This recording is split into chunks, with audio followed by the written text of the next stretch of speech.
हर खबर पर होगी आपकी पकड़। डाउनलोड कीजिए एबीपी लाइव ऐप। शुरुआत इस वक्त की बड़ी खबर के साथ करेंगे। भारत में बीते दिनों जासूसी करते पाक उच्चायोग कर्मचारियों के पकड़े जाने और आईएसआई नेटवर्क के भांडाफोड़ से पाकिस्तान बौखला गया है। जवाबी कार्रवाई की छटपटाहट में उसने गिलगित बाल्टिस्तान में शुक्रवार को 2 लोगों को पकड़ा। उनके भारतीय जासूस और भारतीय नागरिक होने का दावा किया। हालांकि पाक सरकार ने पकड़े गए दोनों व्यक्तियों के भारतीय होने का ना तो कोई सबूत पेश किया है और ना ही उनकी गिरफ्तारी के बारे में भारत सरकार को कोई आधिकारिक सूचना दी है। पाक ने पुलिस हिरासत में दोनों के कथित इकबालिया बयान से ज्यादा कुछ भी सार्वजनिक नहीं किया है। इस वक्त की बड़ी जानकारी हम आपको दे रहे हैं। जासूसी कांड में खुलासे के बाद पाकिस्तान बौखलाया हुआ है। अब गिलगित बाल्टिस्तान में 2 लोगों को भारतीय जासूस बताकर पकड़ा गया है। हालांकि उनके बारे में कोई भी सबूत अभी तक पाकिस्तान अथॉरिटीज की तरफ से नहीं साझा किया गया है। और भारत में जिस जासूसी कांड का खुलासा हुआ था उसके बाद बुरी तरह पाकिस्तान बौखलाया हुआ है।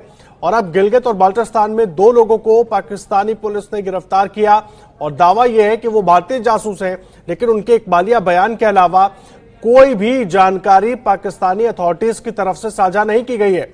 उन दोनों ही लोगों के भारतीय होने का कोई सबूत अभी तक जारी नहीं किया गया है पाकिस्तान की तरफ से और ना ही भारत के साथ इन तमाम चीजों को सबूतों को साझा किया गया है। हमारे साथ प्रणय उपाध्याय हमारे संवाददाता जुड़ गए हैं।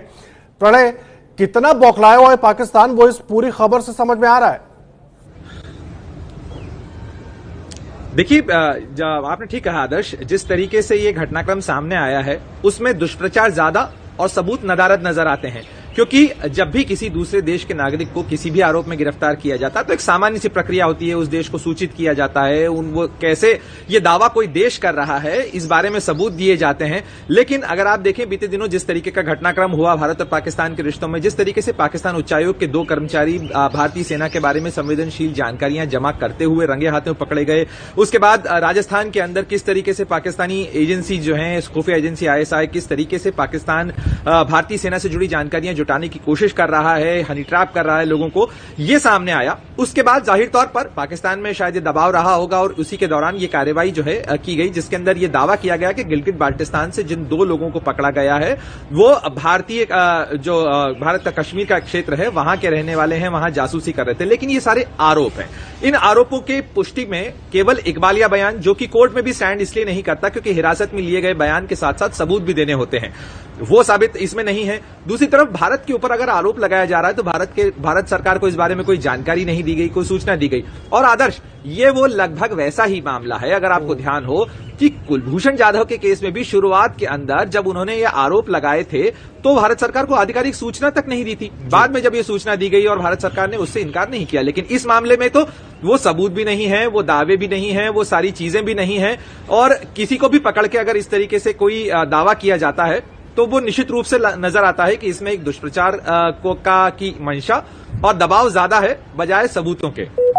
मुझे एक बात बताइए प्रणव, 2 अधिकारियों को पाकिस्तानी उच्चायोग के जैसे ही उनको रंगे हाथों पकड़ा गया 24 घंटे में देश छोड़ने के लिए बोल दिया गया। कहीं ना कहीं किरकिरी जो हुई पाकिस्तान की वो संभल नहीं पा रही थी या फेस सेविंग की कोशिश की, अचानक इस तरह का मामला सामने आ जाता है। सबसे बड़ा सवाल तो जिस तरह से आप खुद खड़ा कर रहे हैं कि क्यों नहीं कोई ऐसी जानकारी साझा की गई उनके भारतीय होने की जिसको सबूत के तौर पर देखा जा सके।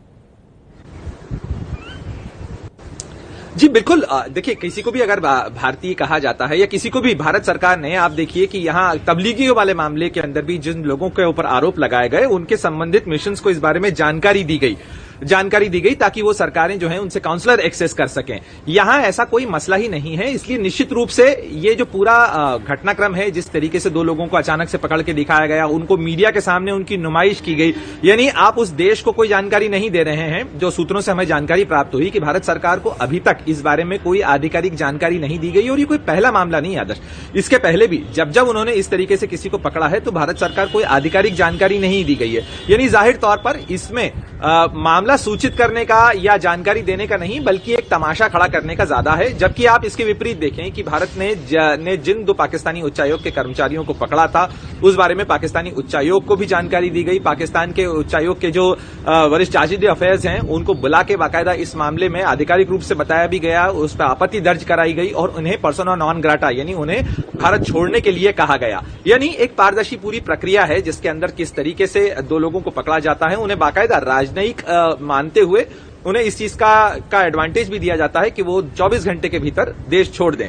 लेकिन यहां इन दो लोगों को पकड़ा गया है, इसके पहले भी कई लोग पकड़े गए हैं और वो इस तरीके से धरपकड़ करते हैं, वो भारतीय हैं या नहीं है, इस बारे में फिलहाल कोई सबूत नहीं है। आदर्श जी, मुझे एक बात बताइए प्रणय, पाकिस्तान लगातार इस तरह की हरकतें करता रहा है, जिस तरह से आप खुद भी बता रहे हैं। सवाल यह है कि सबूत तो उसने भारत को कुछ दिया नहीं, लेकिन अब वो एक इंटरनेशनल अटेंशन पाने के लिए इसका इस्तेमाल करने की पूरी कोशिश करेगा, तो इसके लिए अब भारतीय अथॉरिटीज को भी तैयार रहना होगा जवाब देने के लिए पूरी तरीके से। नहीं आदर्श, मुझे ऐसा लगता नहीं है कि इस मामले के अंदर अंतर्राष्ट्रीय तूल देने की कोई बहुत ज्यादा संभावना इसलिए क्योंकि पाकिस्तान इस तरीके के दावे पहले भी करता रहा है, बहुत सारे मामलों के अंदर करता रहा है। जब तक कि भारत सरकार या तो ये स्वीकार करे, भारत सरकार के पास जब तक पुष्ट सूत्र नहीं होते हैं, आधिकारिक जानकारी नहीं होती, तब तक इसकी कोई संभावना या आधार नहीं है।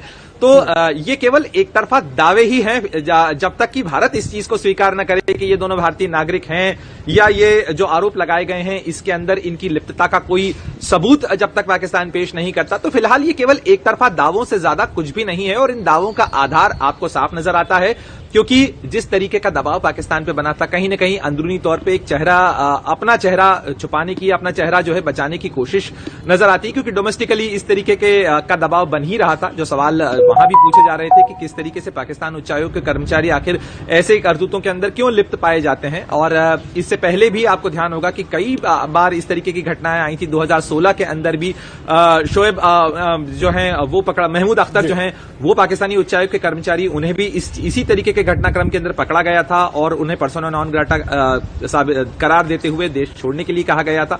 तो ये सिलसिला पहले भी चलता रहा है। जी, जाहिर सी बात है, सिलसिला पहले भी चलता रहा है और कुछ वैसी कोशिश एक बार फिर पाकिस्तान करने की कोशिश कर रहा है। प्रणय, आप रहे हैं हमारे साथ, एक बार अपने दर्शकों को बता देते हैं कि आखिर पाकिस्तान बौखलाया हुआ क्यों है। ये ग्राफिक्स के जरिए हम आपको समझा रहे हैं। देखिए, भारत में पाक उच्चायोग से 3 जासूस पकड़े गए। पाकिस्तान की बौखलाहट की वजह क्या है वो हम आपको बता रहे हैं। पाक खुफिया एजेंसी ISI से इनके तार जुड़े हुए थे, जिस पर भारत ने सवाल उठाए और इन तमाम जो अधिकारी पकड़े गए। और अब पाक का 2 भारतीय जासूसों को पकड़ने का दावा उस घटना के बाद, यानी कि 31 मई को भारत ने जिन 3 लोगों को पकड़ा, उसके बाद अब यह दावा पाकिस्तान की तरफ से। सवाल यही कि आखिर पाकिस्तान इस तरह की नौटंकी करके साबित करना क्या चाह रहा है। बहुत शुक्रिया प्रणय आपका इस पूरी जानकारी के लिए।